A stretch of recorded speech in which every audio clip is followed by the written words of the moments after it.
इस ब्रह्मांड में ऐसे कई सारे एडवांस स्पीशीज है जिसके बारे में इंसानों को नहीं पता। और ऐसे ही आज की कहानी है जहाँ ऐसे ही दूसरे प्लैनेट के कुछ एलियंस होते हैं जिनका अपने कैदियों को सजा देने का तरीका काफी यूनिक होता है। अपने कैदियों को सजा देने के लिए वो अर्थ पे लाते थे और उन एलियंस को इंसानों के शरीर में ट्रैप कर देते थे। ऐसे ट्रैप्ड एलियंस को पारो कहा जाता है, जो अर्थ के वातावरण में 5 मिनट से भी ज्यादा नहीं टिक सकते अगर वो भाग गए तो। और जब इंसान मरते हैं तब ये एलियंस भी मारे जाते हैं। ये कहानी 2 हिस्सों में बटी है। ये पहला पार्ट है जिसका नाम है एलेनॉइड, जो 2022 में रिलीज हुआ था, और इसका नेक्स्ट पार्ट है एलेनॉइड बैक टू फ्यूचर, जो हाल ही में रिलीज हुआ है। ये पार्ट मैं कल अपलोड करूंगी, सो स्टे ट्यून। अब कहानी शुरू होती है तब हमें 1380 का समय दिखाया जाता है, जहाँ पे एक औरत के अंदर जो एलियन होता है वो अचानक से भागने लगता है और वो हवा में उछल जाती है। और ये देख कुछ योद्धा उसे बचाने जाते हैं, मगर उस औरत के चारों तरफ एक कवच बना हुआ था। उसके शरीर में कैद एलियन बाहर निकल जाता है और वो सारे लोगों को मार देता है। तभी वहाँ पे एक पोर्टल ओपन होता है और हमें पता चलता है कि एलियंस ने अपने कैदियों को मैनेज करने के लिए पृथ्वी पर गार्ड नाम का एक रोबोट भेजा था, जिसके साथ उसका असिस्टेंट थंडर भी था। ये लोग भविष्य से अतीत में उसी एलियन को रोकने आए थे। यहाँ पे गार्ड पारो को रोकने की कोशिश करता है। अभी पारो वापस उस औरत के शरीर में चला जाता है और अपने गार्ड पर हमला करता है। अब यहाँ पे गार्ड पारो को उस औरत के शरीर से निकालता है। अब यहाँ पे जो औरत थी वो मरने से पहले गार्ड को अपने बच्ची की रक्षा करने के लिए कहती है, लेकिन जैसे ही एक योद्धा उस बच्ची को मारने की कोशिश करता है, थंडर तुरंत गार्ड के इंसानी रूप में आ जाता है और उस बच्ची को बचाता है। यहाँ पे गार्ड एक प्रोग्राम था, लेकिन फिर भी उसके इंसानों की अलग अलग पर्सनालिटी होती है। अब इसके बाद गार्ड और थंडर एक पोर्टल द्वारा 2012 में चले जाते हैं, जहाँ पे गार्ड पारो को एक अलग तरह के जेल में कैद करता है, जहाँ पे अब 7 भागे हुए पारो कैद थे। अचानक से उस फैसिलिटी में बच्चे के रोने की आवाज आती है, जिसे गार्ड को पता चलता है कि थंडर ने उस बच्ची को यहीं पे लाया है। अब थंडर गार्ड को उस बच्ची को रखने की बात पर मना लेता है और बताता है कि वो बच्ची के ब्रेन की स्टडी करना चाहता है ताकि वो इंसानों को अच्छी तरह से समझे। इसके बाद हम 1391 में जाते हैं, जहाँ पे मुरुक नाम का एक जादूगर को देखते हैं, जिसके पास 2 जादुई बिल्लियां रहती है जो उसके जादू के पंखे से बाहर निकलती थी। मुरुक वहाँ पे एक और पोस्टर देखता है जिसमें कि डिवाइन नाइफ को खोजने पर बहुत ज्यादा इनाम मिलने वाला था और उसने इस चाकू को पहले भी कहीं पे देखा था। और तभी अचानक से उसे कुछ विजन्स दिखाई देते हैं, लेकिन उसके बारे में उसे ज्यादा कुछ याद नहीं आता। उसके बाद मुरुक उस चाकू के बारे में पता लगाने के लिए डॉक्टर के पास पहुंच जाता है, जहाँ पे डॉक्टर द्वारा उसे पता चलता है कि पहली बार वो चाकू एक मछुआरे को नदी में मिला था। उस चाकू में काफी सारे हीरे जवाहरात लगे हुए थे। फिर वो चाकू लोहार के पास लेके गया हीरो को निकालने के लिए, लेकिन लोहार भी उन हीरो को नहीं निकाल पाया। तभी वो चाकू गलती से एक इंसान को लगा, लेकिन उसे कुछ भी नहीं हुआ। अब वो चाकू एक इंसान के पास है जो मैजिस्ट्रेट हुआ करता था, उसी ने डिवाइन नाइफ को खरीदा था। अब मुरुक अपने दोनों साथी यानी उन कैट्स के साथ मजिस्ट्रेट के पास पहुंचता है। इसी दरमियान उस एक्स मजिस्ट्रेट के पास एक स्ट्रेंज आदमी मिलने के लिए आया था, जिसे देखकर लग रहा था कि वो भविष्य से आया है। वो आदमी मजिस्ट्रेट से कहता है कि वो डिवाइन नाइफ उसका है,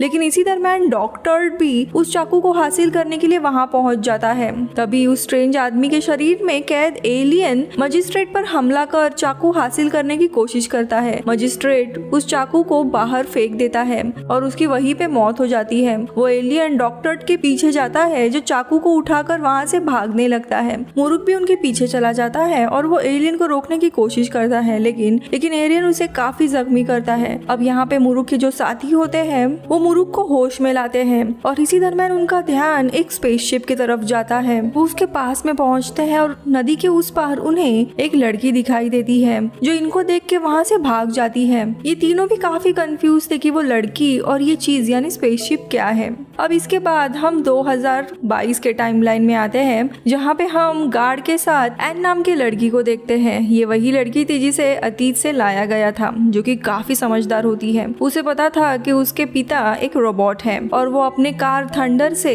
बातें करते हैं। जब गार्ड एन को स्कूल से लेकर आ रहा था, तब एन कार में ही अपना फोन छुपा देती है और गार्ड और थंडर की बातें सुनती है। थंडर गार्ड को उसके ग्रह से कैदी को धरती पे लाने की बात करता है, जो कि हाई रैंकिंग पर्सन था जिसे ह्यूमन बॉडी में इम्प्लांट करना था और उस इंसान को इम्प्लांट करने के लिए उन्हें 107 इंसानों की जरूरत थी। अब यहाँ पे एन रात में थंडर से बातें करने की कोशिश करती है, लेकिन थंडर कोई भी जवाब नहीं देता। जब वो कार से अपना फोन निकाल रही होती है तभी कार के अंदर वो प्रिजनर ओपन हो जाता है जिसमें उस एलियन को कैद किया था, लेकिन उसके पहले ही थंडर आकर उसे रोकता है। अब यहाँ पे एन उससे काफी सवाल पूछती है तो थंडर को सारी चीजें बतानी पड़ती है कि कैसे वो दूसरे ग्रह से आया है और वो एलियन को सजा देने के लिए लोगों में कैद करता है। और एन को वो ये भी बताता है कि उसे अतीत से लाया गया है। तभी गार्ड वहाँ पे आ जाता है और थंडर गार्ड को उस एलियन को कहाँ पे इम्प्लांट करना है उसके लोकेशन के बारे में बताता है, जो कि एक हॉस्पिटल था यहाँ से दूरी पर। अब एन को जानना था हो क्या रहा, इसीलिए वो अगले दिन हॉस्पिटल में जाती है और चीजें रिकॉर्ड करने लगती है।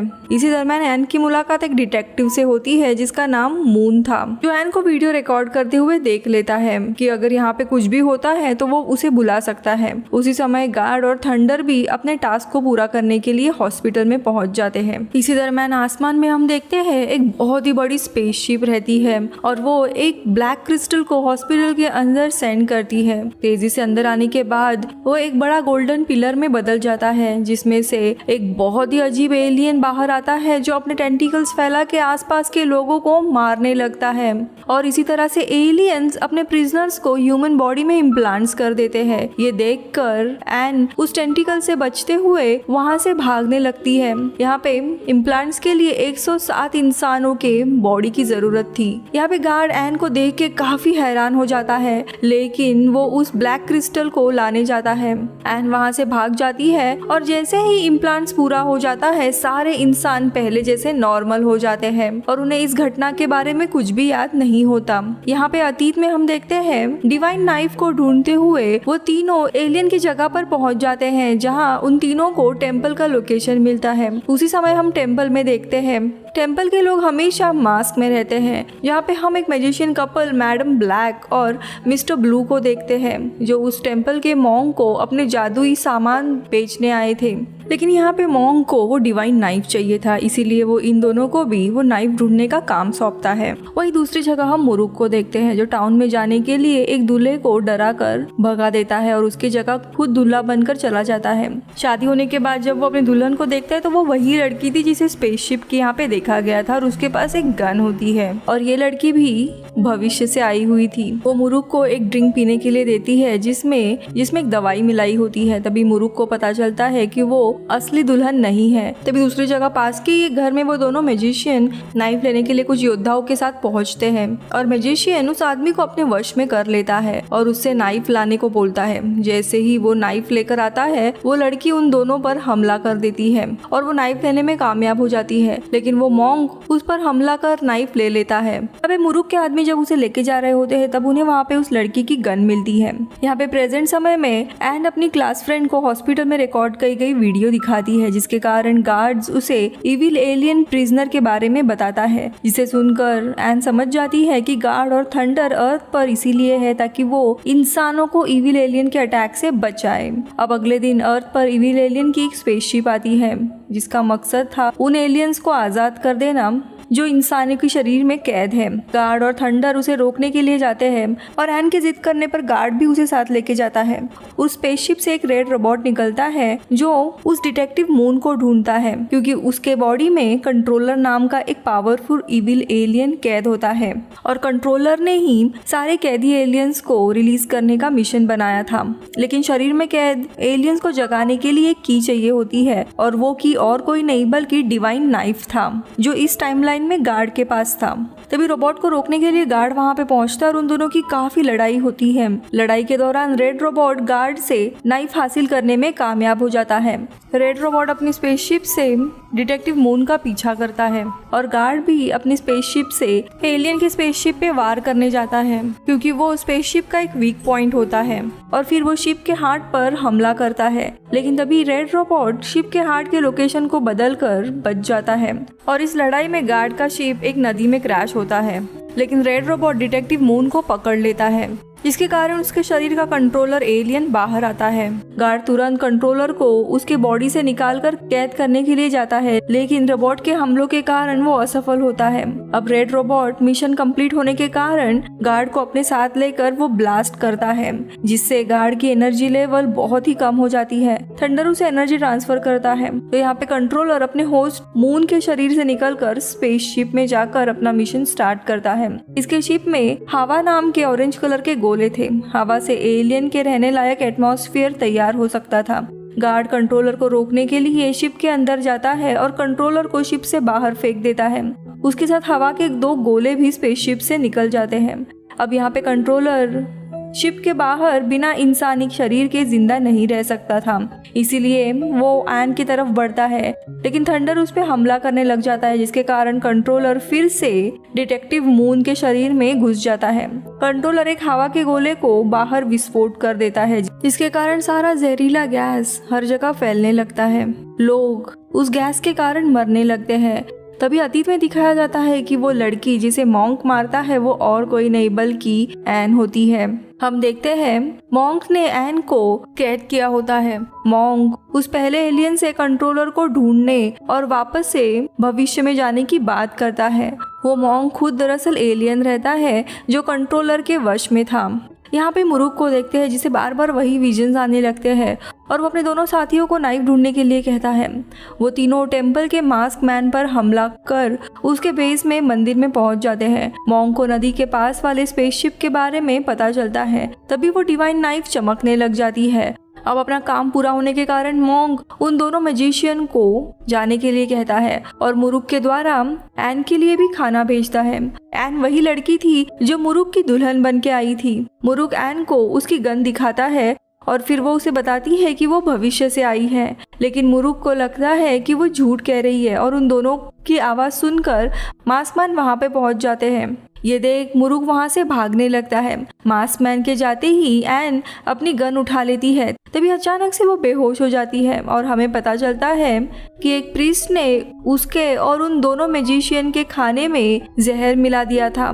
यहाँ पे मैजिशियन को भी पता चलता है कि उन्हें पॉइजन किया गया है, लेकिन उनके पास एंटीडोट होता है जिसे वो दोनों भी लेने की कोशिश करते हैं। मुरुक ऊपर से रस्सी के सहारे लटक कर डिवाइन नाइफ को चुरा कर ऊपर जाने लगता है। तभी उन दोनों मैजिशियन के द्वारा उसे पता चलता है कि खाने में जहर मिलाया हुआ था, तो वो समझ जाता है कि एन को भी एंटीडोट की जरूरत है। वो उन मैजिशियन से एक एंटीडोट लेता है और एन को बचाने जाता है, लेकिन वो उन दोनों एलियन द्वारा मारा जाता है। दूसरे एलियन मुरुक से नाइफ ले लेते हैं और पहला एलियन भविष्य में जाने की तैयारी करने लगता है। इधर प्रेजेंट में हम देखते हैं उस जहरीली गैस के कारण इंसानों के शरीर में छुपे एलियंस जग रहे होते हैं। थंडर एन को नाइफ के बारे में बताता है कि ये हमारे एनर्जी का सोर्स है और इसी के शक्ति से हम भागे हुए प्रिजनर्स को पकड़ सकते और टाइम ट्रैवल भी कर सकते हैं। इतना ही नहीं, अतीत और भविष्य में भी देख सकते हैं। ये एनर्जी बहुत ही जल्दी अस्थिर हो जाती है और जो भविष्य मैंने देखा है वो काफी अनक्लियर है। उसी समय हम अतीत में देखते हैं एन और मूरख को कॉफिन में बंद किया जा रहा था और मूरख को नदी में फेंक दिया जाता है। तो वही प्रेजेंट में एन अपना सामान पैक कर रही होती है और गार्ड का एनर्जी लेवल डाउन हो जाता है। वो इविल एलियन वहाँ पे पहुँचने ही वाला होता है, इसीलिए गार्ड एन को थंडर के साथ सेफ रखने के लिए दूर भेज देता है। गार्ड एन की दी हुई फोटो देखता है जिसके पीछे लिखा था कि प्लीज भाग जाओ, क्योंकि गार्ड उसे पिता की तरह था। थंडर एन को बताता है कि गार्ड के पास बहुत कम लाइफ बची है। अब ये सुनते ही एन थंडर से वापस गार्ड के पास लेके जाने के लिए कहती है। काफी बहस के बाद वो वापस गार्ड के पास जाने लगता है। इविल एलियन अपने शिप के पास पहुंच जाता है। कंट्रोलर गार्ड को ढूंढकर उसके ऊपर हमला कर देता है। यहाँ पे थंडर गार्ड के पास आके कहता है कि हम अभी भी उसे रोक सकते हैं अगर हम उस शिप के हार्ट पर वार करें तो। गार्ड थंडर के पास का वो नाइफ बाहर फेंकता है। थंडर उस नाइफ के द्वारा शिप के हार्ट पर वार करने वाला होता है कि एलियन उस पर हमला कर उसे रोक देता है। नाइफ थंडर के हाथ से गिर जाती है और वो लेकर तीनों भी वहाँ से भागने लगते हैं। तभी गार्ड वहाँ पे एक पोर्टल ओपन करता है और सभी अतीत में पहुँच जाते हैं। उन्हें 10 साल पहले पोर्टल से आते हुए कुछ लोग और एक बच्चा देख लेता है। यहाँ पे गार्ड और कंट्रोलर की लड़ाई के बीच में गार्ड मरने वाला होता है। तभी एन गन द्वारा कंट्रोलर को शूट कर देती है, जिससे कंट्रोलर की ह्यूमन बॉडी मरने लग जाती है। कंट्रोलर के वार से एन उस कार के साथ नदी में गिर जाती है और चाकू फिसलकर नदी के अंदर खो जाता है। थंडर एन से कहता है तुम्हें हमें कैसे भी ढूंढना होगा, तभी हम सब कुछ ठीक कर सकते हैं। फिर वो कार स्पेसशिप में बदलकर नदी में फंसा रहता है और इसी तरह ये सब लोग अतीत में आए हुए थे और एन ही यहाँ पे बच जाती है। अब कंट्रोलर अपने लिए नए शरीर ढूंढने लगता है और तभी एक छोटे लड़के को नदी के किनारे एन मिलती है जो जिंदा होती है। वो लड़का नदी के अंदर तैरकर एन के नाइफ को ढूंढने जाता है पर उसे वो नहीं मिलता। फिर वो एन को बचाता है। उसी समय नदी के अंदर मुराक को भी दिखाया जाता है जो अभी भी जिंदा है और उसे अब जाके 10 साल पहले घटी हुई घटना याद आती है और हमें पता चलता है कि वो छोटा लड़का मुराक ही था और उसे इसी घटना के विजन्स दिखाई देते थे। यहाँ पे एन को कफिन के अंदर होश आता है, उसे सारी चीजें क्लियर हो गई थी। वहाँ से निकलकर वो एलियन पर वार कर नाइफ लेकर वहाँ से भागने लगती है और इन दोनों मैजिशियंस को एलियन के बारे में पता चल जाता है। वो एन का साथ देते हैं और एलियन को अपने मैजिक द्वारा एक मटके के अंदर कैद कर देते हैं। यहाँ पे पहला एलियन एन के ऊपर हमला कर उसे मारने वाला होता है कि तब भी वहाँ पे मुराक पहुंच जाता है और अपने जादुई पंखे से वो तलवार निकालकर एलियन पे वार करता है, लेकिन एलियन के हमले से वो बेहोश हो जाता है। एन उस एलियन के इंसानी बॉडी पर गोली चलाती है लेकिन उसके चारों ओर एक सुरक्षा कवच बना होता है। यहाँ पे वो मैजिशियन लेडी एक जादुई आईने से अपने हाथ को बड़ा करती है और एलियन पर अटैक कर उसे रोकती है। मुराक होश में आ जाता है और उस एलियन पर हमला कर देता है। यहाँ पे एन उस मैजिशियन लेडी के आईने को यूज कर उस एलियन के ह्यूमन बॉडी पर गोली चलाती है जिससे गोली आकर बढ़ जाती है और वो सुरक्षा कवच टूटकर उसके शरीर में गोली लगती है। लेकिन तभी दूसरा एलियन मैजिशियन के कैद से आजाद हो जाता है। दूसरे एलियन अपने बॉडी के साथ एन का पीछा करता है। वो पानी के अंदर छुपकर गार्ड और थंडर के शिप के ओर चली जाती है। पहले एलियन के खत्म होते ही उस इंसान को होश आ जाता है और वो मुराक से कहता है कि वो चीज तुम्हारे अंदर है और तभी मुराक को याद आता है कि 10 साल पहले ही वो एलियन उसके शरीर में घुस गया था, यानी कि मेन एलियन कंट्रोलर भी मुराक के शरीर में जिंदा है। और ये मूवी इधर ही खत्म हो जाती है। यहाँ पे क्रेडिट सीन में बताया जाता है फ्यूचर में रेड रोबोट सारे एलियंस को बताता है कि वो जहरीली गैस का विस्फोट होने में अब 48 घंटे बचे हैं और इसी तरह ये मूवी खत्म हो जाती है। शायद इसका सेकंड पार्ट भी आएगा फ्यूचर में। Bye bye.